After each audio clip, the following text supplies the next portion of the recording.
Hello नमस्कार मित्रमैत्रिणींनो, मी संध्या तुम्हा सर्वांचं स्वागत करते साफसफाईच्या आजच्या आपल्या नवीन पॉडकास्टमध्ये. चला तर मग मंडळ जास्त वेळ वाया न घालवता सुरुवात करू आजच्या आपल्या चर्चेला. आपण ह्या बोंबल काकूवरती बरेच दिवस झालं पॉडकास्ट नव्हता बनवला, कारण कसं आहे माहिती आहे का, आपण ते म्हणतो रोज आपण वरण भात खाऊन खाऊन बोर होतो. तसंच ह्या बाईला रोज रोज बघून बघून ना मला असा वीट आला होता, म्हणून मी म्हटलं होतं की जाऊ दे नाही बनवायचा.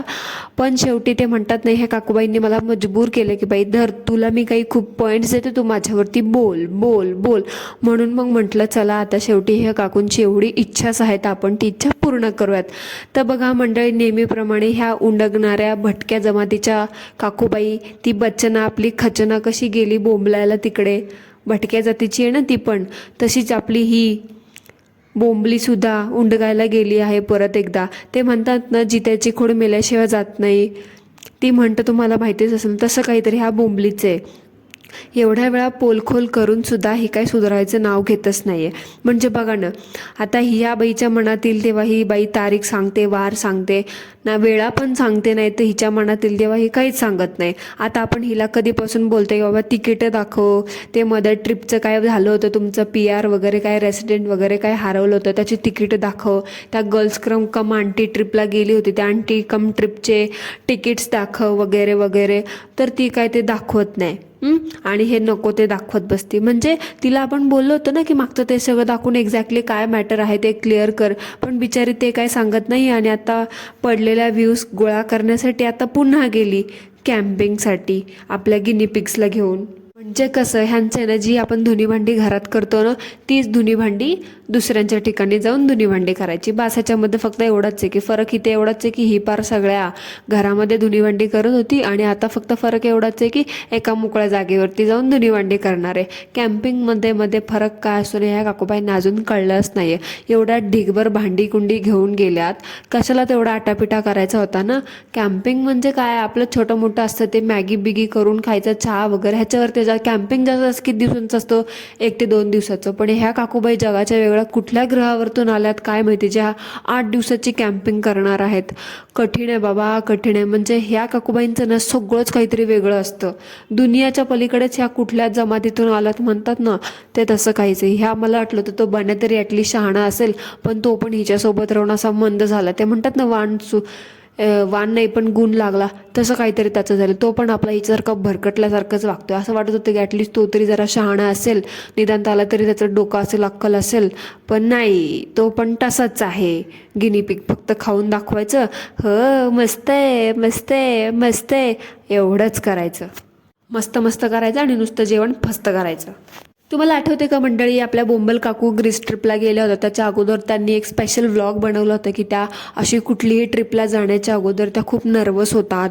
मग मला वाटलं काकूबाई ह्यावेळेस पण नर्वस होतील किंवा नर्वस बनलेला व्लॉग वगैरे बनवतील.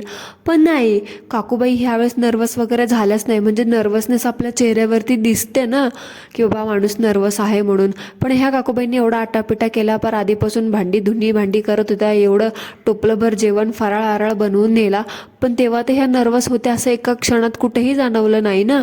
मग बोंबल काकू, खरं सांगा, तुम्ही ग्रीस ट्रिपला जाण्याच्या वेळेस खरंच नर्वस होता का? कुठल्याही ट्रिपच्या वेळेस तुम्ही खरंच नर्वस होता का? आपला ते उगाचच व्लॉग जायचा असतो किंवा एखादा व्लॉग बनवायचा असतो, पण तेव्हा काही नसतं म्हणून उगाचच आपला फेकाड्यासारखं काहीतरी बाता मारत बसायच्या. आता ह्या काकूंचं कॅम्पिंगसाठी कसं झालंय माहिती आहे का, चारण्याची कोंबडी आणि रुपयाचा मसाला. म्हणजे कसं, लोकांना काही पण आपलं स्टंट व्हिडिओज दाखवून आपल्याकडे अट्रॅक्ट करायचं आणि जेवढा खर्च झाला ना ट्रिपला त्याच्यापेक्षा दुप्पट खर्च वसूल करायचं. काय करावं लागतं ह्या धुनी भांडीवाल्या बायकांना काय माहिती, बिचाऱ्यांना पोटा पाण्यासाठी. ही बोंबली तर बाबा सगळ्यापेक्षा वेगळीच आहे. म्हणजे ते म्हणतात ना, ह्या बाकीच्या सगळ्या धुनी भांड्यावाल्या एकपट असतील तर ही सगळ्यांची महाराणी दुप्पट आहे. म्हणजे बाबा हिचे पण भरपूर सारे अंधमंद भक्त आहेत, हिला पण भरपूर साऱ्या लोक इन्स्पायर झालेली आहेत. आता बघा, ह्या बोंबलीला ना मला एक म्हणायचे, बोंबली विचारे तू कुठल्याही कोपऱ्यात जा, कुठल्याही जगाच्या कानाकोपऱ्यात जा, तू अडाणी आणि कायम गावंढाळ पेंगवीनच राहशील. बघा मंडळी, आपण आता मागच्या वेळेस सगळ्यांनी हिलाच्या ग्रीसच्या ट्रिपमध्ये सांगितलं होतं का हिच्या चालण्यामुळे ते पाय फाकून जे चालत होती ना, त्याच्यावरतून तिला बोललो होतं की जरा ते सायकल शॉर्ट्सवरती इन्व्हेस्टमेंट कर किंवा ते घालत जा. पण नाही, कुत्र्याचं शेपूट वाकडं ते वाकडंच असते एवढं सांगून सुद्धा हिनी काय ते मनावर घेतलं नाही. आता बघा, स्विस कॅम्पिंगला त्या स्विस कॅम्पिंगच्या तर दुसऱ्या एपिसोडमध्ये बघा टाईम स्टँड आहे 4:30. आता बघा कशी पेंग्विनसारखी चालते येतात पाय फाकून, आणि हात पण कसे ते वाटत ना बाई माणूससारखी चालते एकदम अशी पुरुषागत. म्हणजे हिच्यामध्ये बाईपणाचा साधेपणा किंवा एक म्हणतात ना एक अदा असं काही नाहीच आहे. बिचारी कुठल्या जगातून आली आहे काय माहिती, अशी धाप धाप धाप धाप हत्तीसारखी ते चालत असते. पेंग्विनसारखी पाय फाकून चालते, आणि त्यात तर तो तसला गरमी होणारा सॅटिनचा ड्रेस, नाईट ड्रेस घालून आली आहे. कॉर्ड सेट कशी घ्यायची ह्याच्यातले पण हिला फरक नाही, आणि निघाली होती मध्ये मध्ये हॉल व्हिडिओ बनवायला. ती जीन्स तर कुठं टाकली काय माहिती, फाटलेली जीन्स, तिचा तर काय आता पत्ताच नाही. आणि आता तर काय बाबा हे नवीन नाईट ड्रेस घालूनच चालू केले. अरे नाईट ड्रेस घेताना जरा ते फॉर्म्युला किंवा त्या आपल्या हॉर्निला ताईचे व्हिडिओ बघत जा, ती कशी सांगते प्युअर कॉटनच्या गोष्टींवरती इन्व्हेस्टमेंट करायचं. पण ह्या काकूंचं तसं बाई नाही आहे. ह्यांचं ना वेदर बघत नाहीत, काही बघत नाही, कुठल्याही हिशोबाने कपडे घेतात उगाचंच आपलं लिहायचं म्हणून. आपलं अंग नाही तरी पण तसं करायचं आणि सोंग घेऊन मागायचं. आता तो सॅटिनचा ड्रेस आहे, त्याच्याने किती गरमी होणार आहे, आणि त्यात वरतून 6 तास कारचा प्रवास. आता म्हणजे ऑफकोर्स 6 तास म्हटल्यावरती थोडाफार त्रास होणार, पण कशाला नाही एवढा हट्टहास करायचा, मला हेच कळत नाही. पण ह्या बोंबल काकूंना ना माहिती आहे असे विचित्र काहीतरी चाळे केल्यावरती ना लोक आपल्याला ना नक्कीच बघतील, आणि ह्या सगळ्या गोष्टी आपल्याला फायदेशीर ठरतील. म्हणून मुद्दाम आहे ना ह्या लोकांचं लक्ष वेधण्यासाठी असं काहीतरी करतात. शी बाबा बोंबल काकू, एवढी अपेक्षा नव्हती तुमच्याकडनं किंवा तुम्ही एवढ्या खालच्या थराला पण चाल. डॉलरसाठी ना तुम्हाला काय काय करावं लागतं. ह्याच्याऐवजी ना हे असले यूट्यूबवरती धुणं भांडी दाखवायच्या ऐवजी तिथं आपल्या तुमच्या कॉमर्सच्या डिग्रीचा वापर करून काहीतरी कामधंदा केला असता ना तर बरं झालं असतं. हे असं पेंग्विनसारखं चालून लोकांना अट्रॅक्ट करायची वेळ नसती आलेली. आणि आधी ते यार सायकल शॉर्ट्सवरती इन्व्हेस्ट कर बरं. तुला बघताना ना आम्हालाच लाज वाटते की बाबा लोक काय काय विचार करत असतील. आता हो तू काय तुझ्या कॉमेंट्स सगळ्या होल्ड करते ते तर आम्हाला माहिती आहे. लोक कशा कॉमेंट करतात तर हे आम्हालासुद्धा माहिती की बाबा एक फिमेल यूट्यूबर असेल त्याच्यावरती, तरी पण तुला वाटतं की बाबा तू सगळं व्यवस्थित करते, पण लोकांची नजर येणं जातीस. त्याच्यामुळे जरा ते ना असे विचित्रसारखे चाळे हरकती करणं बंद कर, आणि थोडं मेच्युअर 2 लेकराची आई असल्यासारखं वाग. वेड्यासारखं काहीतरी मूर्खागत करत असते. आणि मंडळी ह्या सगळ्या गोष्टीवरतून मला आठवलं की बाबा बोंबलीला आहे ना बनोज काकांनी ह्या वर्षी बड्डे गिफ्ट दिलं नव्हतं, म्हणून आपल्या बोंबल काकूंनी पण आपल्या बन्या काकाला गिफ्ट दिलं नाही ह्या वर्षी. म्हणजे कसं माहिती आहे का, आता बन्या काका तुमच्या फिलिंग्सला मी समजू शकते की तुम्ही आता ह्या वेळेला काय विचार करत असाल. बघा म्हणजे आता तुम्ही त्या बोंबल काकूसाठी, तुमच्या त्या डिअर बोंबलीसाठी हमाल, कॅमेरामॅन, हेल्पर, फायनान्सर, हजबंड, एक फादर, एक फ्रेंड, सो कॉल्ड फ्रेंड, सगळ्या गोष्टीची तुम्ही जबाबदारी, सगळे रोल तुम्ही तिच्यासाठी पार पाडता ना. आणि मेन म्हणजे तिला युरोपात घेऊन जाण्याचं कारण पण तुम्हीच आहात ना. पण कसं हो, मला हेच कळत नाही तिने तुम्हाला कसं काय बड्डे गिफ्ट दिलं नाही. हां, मला तर असं वाटतंय ना तिने मुद्दाम केला असणार. तुम्ही तिचा बड्डे सेलिब्रेट नाही केला म्हणून तिने पण तुमच्यासोबत असं केलं. मला असं काय वाटतंय हो मंडळी, तुम्हाला पण असं वाटतंय का मला नक्कीच सांगा. पण बनोज काकानं मी तर हे नक्कीच सहन नसतं केलं बरं का. काही पण म्हणा तुम्ही, पण एवढं पण नाही हो. आपण ज्याचं मीठ खाल्लंय आपण त्याच्या गोष्टी तरी ॲटलीस्ट जाणीव ठेवायला पाहिजे ना. पण बोंबली काकू मगाशी म्हटलं तसं कुत्र्याचं शेपूट वाकडं ते वाकडं, टिट फॉर टॅट. मी जसं केलं ना तुम्ही तिच्यासोबत जसं केलं ती तुमच्यासोबत तसंच करणार. पुढच्या वेळेस मग बड्डे गिफ्ट पाहिजे असेल ना तिला मोठा एखादा चांगला लुई विंटॉन किंवा गुच्ची असे मोठे मोठे ब्रँडचे गिफ्ट द्या. नाहीतर मोठे थोबाडापेक्षा मोठे सनग्लासेस घेऊन द्या. नाहीतर मोठी मायकल कोर्सची बॅग घेऊन द्या. म्हणजे ती छान खुश होईल आणि तुम्हाला पण एखादं छान काहीतरी पनीर लबाबदार किंवा पनीर खुर्चण बिरचण बनवून खाऊ घालेल. नाहीतर आपलं ह्यावेळेस दिलं तसं बटाट्याची भाजी खा आणि बसा. आणि काय ग बोंबले, स्वतःच्या बड्डेला स्वतःच्या आईचा भावाचा व्हिडिओ कॉल करते, व्हिडिओ कॉल येतो ते सगळं रेकॉर्ड करतेस आणि डांगीची रेग ना रेग दाखवत बसते. भावाचा फोन आला, आईचा फोन आला, मला ह्याने विश केलं, मला त्याने विश केलं. पण ह्या वेळेस त्या बन्याच्या आईचा फोन आला असेल, ऑफकोर्स कुणाचीही आई असो. आता ह्यांचं तर मुलगा एवढा 7 समुद्रापार राहतो आणि बिचाऱ्या बहिणींचा एकुलता एक भाऊ आहे म्हटल्यावरती बहिणींनी आईनी फोनच केला असेल ना की बाबा आमच्या लाडक्या भावाला एवढा लांब राहतो 7 समुद्रापार, बड्डेचं विश करावं म्हणून. एक फोन तरी केला असेल ना. पण ही निगरगट्ट कातडीची इगोस्टिक बाई शूटच केलं नसेल त्या सगळ्या गोष्टीचं आणि सांगितलं पण नाही की बाबा सासूचा बन्यासाठी फोन आला होता विश वगैरे करायला म्हणून. त्या सासूने त्या बन्याला शिकवलं आणि तुझ्यासारखी अडाणी बाईसोबत आहे ना त्याचं लग्न लावून दिलं म्हणून तू आज ना हे सगळं अनुभवते. पण शपथ ना गं तू की ह्या सगळ्या गोष्टी तुझ्यावर केलेल्या उपकारांची तू जाणीव ठेवशील. बिनउपकाऱ्या प्रजातीचीच आहे शेवटी किती केले तरी गावंढाळ बाई तू. खाल्लेल्या मिठाला त्या बनाला तू जागत नाहीस म्हटल्यावर ती सासू आणि ती नंदा तर बाजूलाच राहिल्या. आम्हाला माहिती आहे त्या नंदाची कशी इन्सल्ट करतेस आणि त्यांना किती पाण्यात बघतेस ते. आणि म्हणे सासूचा फायदा करून घ्यायला तर कुठे कमी पडत नाही तुझं. मग एक सासूची व्हिडिओ कॉल केलेली एखादी क्लिप किंवा तोंडाने सांगायला तुला का रोग आला तर का हे ग म्हातारे. आणि सांगते वरतून बनेले तुझ्यासारखी बायको लोकांना नसलेली बरी असते बाबा. आणि हिने ना परत एका दिवशी 4-4 व्हिडिओ रेकॉर्ड करायला चालू केलं. आता चला मला तर वाटतंय की बाबा हे ट्रिपला ना कॅम्पिंगला 25ला पण गेले नसावे, त्याच्या आधीच गेले असावे आणि आता घरात बसून ते जुने रटाळ व्हिडिओ व्लॉग आहे ना अपलोड करत बसली असेल. आणि काय ते एकाच दिवशी 4-4 व्लॉग रेकॉर्ड करते आणि वरतून म्हणतेस नवीन दिवसाची बोरिंग सुरुवात. कशाला म्हणते डायरेक्ट म्हण ना आजचा आपला एका दिवशीचा दुसरा व्लॉग मी 3-3, 4-4 व्लॉग शूट केलेत तेच व्लॉग टाकणार आहे. कशाला एक नंबरची गोचिड बाई आहेस ग तू. खोटं बोलल्याशिवाय तुझा दिवसच जाणार नाही, तुझी कुठली ट्रिप कंप्लीटच होणार नाही आणि अशा सवय इतक्या सहजासहजी जाणारच नाहीत. आली आली आली मंडळी, बघा बघा स्विसची बॉर्डर आली मंडळी. आता आपण फक्त 12 किलोमीटर राहिलो आहोत स्विसपासून. मी दाखवते हा तुम्हाला व्ह्यूज दाखवते हा मी तुम्हाला स्विसची बॉर्डर दाखवते हा मी तुम्हाला नजारा. बघा किती छान लेक आहे, किती सुंदर छान वातावरण आहे, माउंटन्स आहेत, डोंगर आहेत. असं बोलून बोलून बाईने ना माझी 20 मिनटं खाल्ले. मी वाटच बघत होते की बाबा कधी ते बॉर्डर दाखवती, कधी ते लेक दाखवते, कधी ते माउंटन दाखवते. पण बिचारीने ना तो बॉर्डर ती आली कधी आणि गेली कधी ते मला दिसलंच नाही. नजाऱ्याच्या नावावर तिने ह्या बाईने फक्त स्वतःचं पारुसं थोबाड आणि हातभर मोठा त्या थोबाडावरती लावलेला गॉगल दाखवला आणि केला तो पोस्ट तसाच व्हिडिओ. आणि त्या ग्रीसच्या ट्रिपला पण कसा चिवडा नेला होता बनवून, शेव चिवडा खाऊया ग्रीसला जाऊया, तसंच ह्यावेळी पण या बिचारीनं चिवडा घेऊन गेली. फक्त काय त्या चिवड्यात टाकलेत मखाने. नाही तर मला वाटलं होतं की आता ते मखाण्याच्या ऐवजी वांगा चिवडा बिवडा बनवतेस की काय काय माहिती. आता ते वांग सोडले ना आता लागली चिवड्याच्या मागे. पण मंडळी ह्यामध्ये तुम्हाला एक सिक्रेट गोष्ट सांगू का. ह्या काकूबाईंनी ना हा कॅम्पिंगचा प्लॅन पण कोणाचा तरी चोरला आहे. आता बघा आता तुम्हाला तर माहितीच आहे की आता गोडबोले काकू हिचा व्लॉग चोरतात. म्हणजे आता भरपूर साऱ्या गोष्टी आता आपल्या फणसरी काकूंचे पण व्लॉग बघा, त्यांचे पण इन्स्पिरेशन घेऊन भरपूर बायका वगैरे वगैरे सोकॉल धुनी भांडीवाल्या खूप साऱ्या गोष्टीपासून इन्स्पायर होतात आणि तसेच व्लॉग्स बनवतात.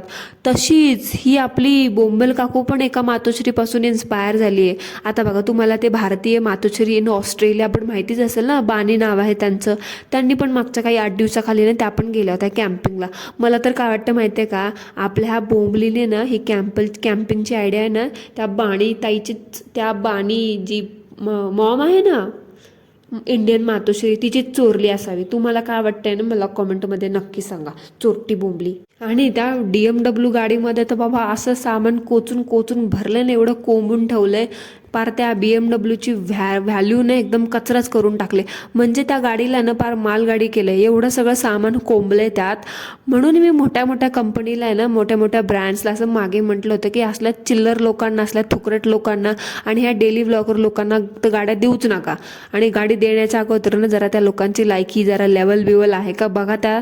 नाहीतर हे असं होतं त्या DMWची पार मालगाडी करून त्यात सामान कोचून कोचून कोचून ठेवलंय, पार तुटून जाईल. वेड्यासारखं काहीतरी जरा व्हॅल्यू नावाची चीज ठेवा जरा. उगाचच काही पण आपलं करायचं. एवढं जायचं होतं, एवढं सगळं टोपलंभर सामान घेऊन सगळं घर घेऊन ते एवढं कम्फर्ट झोनमध्ये कॅम्पिंग करायची होती. तर कॅम्पिंगला गेलीच कशाला, भरायचं होतं का, बसायचं होतं घरामध्ये, नाही गार्डनमध्ये करायची होती कॅम्पिंग.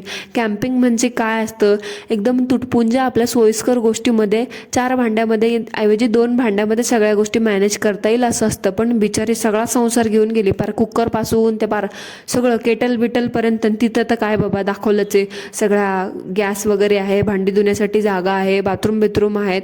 मग कॅम्पिंगमध्ये फरक काय मला हेच कळत नाही. राहायचं काय फक्त काय स्लॅबच्या घरात राहण्याच्या ऐवजी. टेंटमध्ये राहा, एवढाच फरक. मला तर नाही कॅम्पिंगची आयडिया आणि इवन तुझा जो प्लॅन आहे का तो कॅम्पिंगचा एकदम बकवास आणि फेल वाटला. त्याच्यामध्ये काय असं तुम्हाला ती गोष्ट मनापासून करायची आणि ॲक्च्युअल कॅम्पिंगचं आयुष्य किंवा कॅम्पिंगचा आनंद घ्यायचा आहे असं काहीही वाटलं नाही. ते फक्त तो एक स्टंट व्हिडिओ आहे आणि पडलेला व्ह्यूज उचलण्यासाठीचं केलेलं फक्त एक नाटक आहे. एकंदरीत मला तर असं वाटलंय. तुम्हाला काय वाटलं हे मला सांगा. आणि मंडळी बघा, आता बोंबली कशी खोटं बोलते. हिची ना चांगली पोलखोल झाली पाहिजे. बावळट बाई काय सुधरत नाही बाबा. किती ते कुत्र्याचं शेपूट तरी एखाद्या वेळेस सरळ होईल असं वाटतंय मला, पण ही निगरगट्ट बाई तर काय सरळ होणारच नाही. बघा मंडळी, आता मी इथे काही तुम्हाला टाईम स्टॅम्प सांगते. ही म्हणते, हिचे त्या दिवशीचा हिचा व्हिडिओ तो स्विसला निघालीचा पहिला पार्ट, त्या व्लॉगमध्ये बघा टाईम स्टँड आहे 4:03. त्यावेळी ही बावळट म्हणाली, आत्ताच आमचा कॉफी ब्रेक झाला आहे आणि आम्ही कॉफी वगैरे घेतली आणि त्यानंतर आता आम्ही पुढे निघालो. आता त्यानंतर लगेच दुसऱ्या मिनिटाला टाईम स्टँड आहे 4:16. तेव्हा काय म्हणते परत, आता आम्ही पेट्रोल पंपावरती पोचलो आहे गाडी वगैरे चार्ज करून आणि आता आम्ही कॉफी घेऊ. अगं काय आहे, फक्त कॉफीच पिऊन दिवस काढणारेच की काय, का भागवणारेच फक्त कॉफीच पिऊन. बघा मंडळी, मी बोलले होते ना की ही लोकांचं आहे ना, ह्या बजेट नसताना सुद्धा असे उंडगत बसतात. स्वतःला पण दोघं पण एकाच कॉफीमध्ये दोघं कॉफी शेअर करतात आणि त्या पोरींना तर बाबा चिवड्यावरच भागवायला लावलं. आता ही दोघांना स्वतः पूर्ण 6 तासाच्या प्रवासामध्ये ह्या दोघांनी तर सोडाच हो, त्या वाढत्या वयाच्या पोरींना सुद्धा काय खायला घातलं की नाही काय माहिती. शेवटी चिवड्यावरतीच त्यांना भागवायला लावलं. बाकी सगळं ठीक आहे हो, पण इथून तिथून 6 तास त्या मुलींना उपाशी नेणं किती चुकीचं आहे ना. ते वाढतं वय आहे मुलींचं. शिवाय गाडीत बसून बसून किती भूक लागते असं होतं ना, कारण करायला काही गोष्टी नसतात. त्याच्यामुळे उलटं प्रवासामध्ये जास्त भूक लागत असते माणसांना. पण ह्या येड्या बावळट लोकांचं काय माहिती, फक्त चिवड्यावरती भागवायचं. आणि ह्याच्या अगोदर पण आपण बघितलेलं आहे, ग्रीसला गेली होती तेव्हा पण एकाच पेस्ट्रीमध्ये 4 जणांनी शेअर केलं. कुठेही गेलं तर 2च आईस्क्रीम घेतात दोघी जणी, त्या पोरी दोघी शेअर करतात आणि हे दोघं शेअर करतात. इनमिन आहेत 4च टाळके आणि त्याच्यामध्ये पण ह्यांचं शेअरिंग चालू असतं. ह्याला एवढं शेअरिंग पण करू नका. ते खाल्लेला एक घास आडजीप खा आणि पडजीप बोंबलत जा असं होत असेल. कुठल्या कानाकोपऱ्यात गेली असेल ती एवढीशी कॉफी ना, देव जाणे. कसं करू शकतात ह्यांच्यासारख्या ह्या बायका काय माहिती. एवढ्याशा जीवासोबत एवढे निगरगट्ट असतात ना बाबा, काय सांगता येत नाही. पूर्ण व्लॉग तर मी बघूच शकत नव्हते असं होत होतं. आणि हिचं पूर्ण व्लॉगमध्ये असंच होतं, तुम्ही हे बघू शकता, तुम्ही हे करू शकता, तुम्ही हे घेऊ शकता, तुम्ही राहू शकता, तुम्ही खाऊ शकता, तुम्ही बसू शकता, शकता बस एवढंच. आणि मंडळी मला सांगा, आता ह्या बोंबली आणि तो बन्या ह्यांच्या सबस्क्रायबरला म्हणतात की आमची फॅमिली, आम्ही आमच्या फॅमिलीला आमचं मानतो म्हणून आम्ही आमच्या सगळ्या पर्सनल गोष्टी तुमच्यासोबत अशा चव्हाट्यावर मांडल्यात, आम्ही सगळ्या गोष्टी शेअर करतो, बरोबर ना. सारखं आमची यूट्यूब फॅमिली, माझी यूट्यूब फॅमिली अशी, माझी यूट्यूब फॅमिली तशी, आज आम्ही जे आहोत ते तुमच्यामुळेच आहोत, असं तसं. मग आता ह्या बोंबलीला एका ताईने कॉमेंट केली की तुझं यूट्यूबचं पेमेंट सांग किती आहे ते. आता मग एवढा पुळका काय तर यूट्यूब फॅमिलीचा एवढं सारखं म्हणत असते, माझी यूट्यूब फॅमिली, माझी यूट्यूब फॅमिली करत असते, तर मग गोष्टी लपवते कशाला ना फॅमिलीपासून. सांगून टाकायचं त्या ताईला की तुझी यूट्यूबची पेमेंट किती आहे ते. शेवटी फॅमिली म्हणतेस ना, मग फॅमिली लोकांना तर ह्या सगळ्या गोष्टी सांगणं साहजिकच आहे. मग एवढं लपवायचं कशाला. फॅमिली आहे तर सांगून टाक ना किती पेमेंट आहे ते. आणि त्याच्या खाली काही शहाण्या बायका कॉमेंट करतात की असं पर्सनल गोष्टीवरती प्रश्न विचारू नये. अहो यांचं पर्सनल राहिलंय काय, सगळं चव्हाट्यावरती मांडलंय ह्या लोकांनी स्वतः. त्यांची चॉईस आहे ती चव्हाट्यावर मांडणं. मग आता पेमेंट लपवून ठेवणं ह्याच्यात कसली पर्सनल चॉईस आली आहे ते पण सांगून टाका. आल्या मोठ्या पुळका वाजवायला तिचा की तिची पर्सनल लाईफ आणि तिचं ते पर्सनलमध्ये इंटरफेअर करू नका. जेव्हा ह्या लोकांनी यांचं स्वतःचं पर्सनल लाईफ, स्वतःचं पर्सनल आयुष्य असं विकायला चालू केलं ना, तेव्हापासून ह्यांची ही पर्सनल लाईफ आहे ना लोकांची झाली आहे, पब्लिकची प्रॉपर्टी आता ती. त्याच्यामुळे ना त्याच्यावरती टिप्पणी करणं आणि त्याच्याबद्दल प्रश्न विचारणं हे फॅमिलीचा ना, फॅमिली म्हणते ना, मग फॅमिलीचा अधिकार आहे. सो मला तर वाटतं फॅमिलीसोबत आहे ना ह्या सगळ्या पेमेंट तू शेअर करच आणि नको तर करू बघ. मग तुला करायला लावल्याशिवाय माझं पण नाव नाही. आली मोठी पेमेंट सांगणारी बावळट कुठची. तू कुठल्याही कोपऱ्यात जा यार, तू गावंडाळ ते गावंडाळच राहणार आहे. मला ना तुझ्याबद्दल बोलायचंच नव्हतं, पण आहे ना मला ना आता कंट्रोल नाही झालं म्हणून म्हटलं एकदाची भडास काढूनच टाकावी. सो मंडळी, that's it for today. I hope तुम्हाला आजचा आपला पॉडकास्ट आवडला असेल तर कमेंटमध्ये मला नक्की सांगा. तोपर्यंत ॲज ऑलवेज काय करायचं ते करा. Thank you so much. धन्यवाद.